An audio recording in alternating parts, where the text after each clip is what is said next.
I want to introduce Hugo Riemann mainly for two reasons. One being the fact that Levi was strongly inspired by his works, as they both use a dualistic approach to understanding and analyzing music. Secondly, because of the visual geometry, the tonnets, often used when understanding Hugo Riemann's transformations. We won't go too much into detail about the transformations, but they will be used as a perspective to understand Jacob Colliers' music. In 1869, Riemann heard about Arthur von Oettingen, which led him to the theoretical approach later known as harmonic dualism. Dualism identifies intervallic structures with the approach that major chords are generated from the overtone series, creating a chord consisting of a root, major third, and a fifth from the bottom to top. The minor chord is understood as the symmetrical reflection of the major chord, however, generated from the top to the bottom. Knowing that the overtone series is an acoustic phenomenon, Riemann claims that the undertone series was a psychological phenomenon, and that it ought to exist. It can be understood that Levi's ideas are closely related to these of Riemann. Now, at Riemann's time, music was largely understood in relation to three fundamental chords: the tonic, the dominant, and the subdominant. In order to create and explain more harmonies, Riemann created three transformations between thirds called relative, Light-Ton-Wechsel, and parallel. The relative. In a major triad, we move the fifth up a whole step, which creates a minor chord. As you can see here, the C major becomes an A minor. The Light-Ton-Wechsel.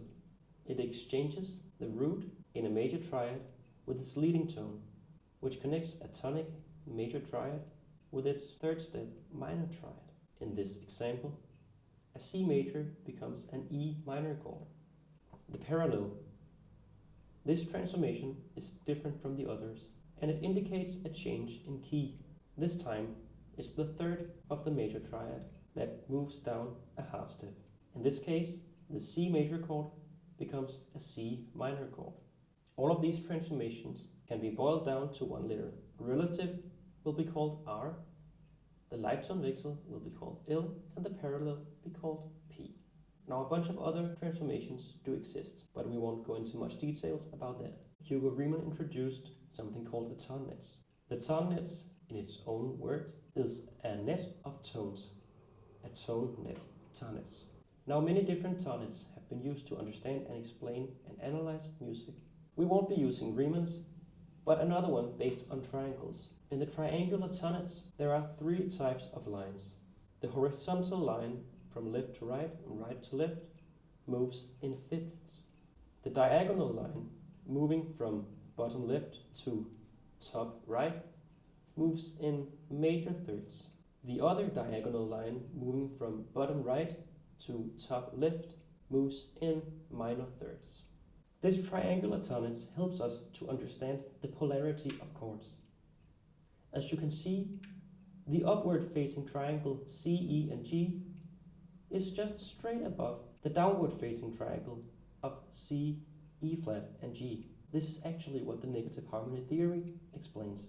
All of Hugo Riemann's transformations can be applied in order to reach many different harmonies when following these three transformations to get from triangle to triangle. Now, with our knowledge of tonnets, I'll introduce another one. It is built of hexagons, and this one will help us understand Jacob Colliers' music. Each hexagon presents a note.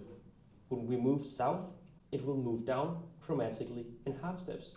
C becomes B, B becomes A sharp becomes A, and so on. The hexagons will usually only use sharps or flats to keep it consistent. Moving straight east means we kind of skip a hexagon that allows us to move in fifths.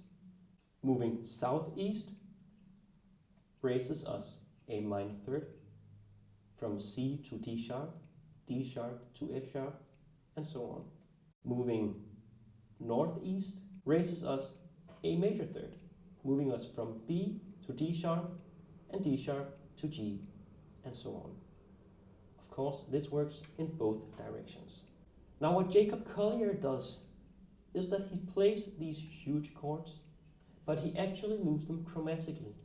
In Jacob Collier's version of the Beach Boys' Surfer Girl, he he plays a chord progression of G sharp minor 7, G minor 7, and F sharp minor 7.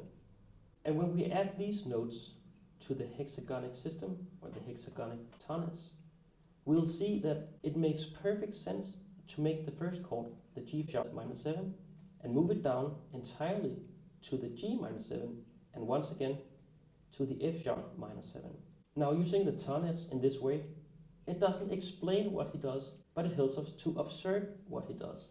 And most importantly, we're able to see a pattern in it. There are many more examples of Jacob Collier using this trick. I find it quite neat that we're able to observe it in the hexagonic diagram, or the hexagonic tonets. So take a moment and look at these examples to see how he uses it over and over again.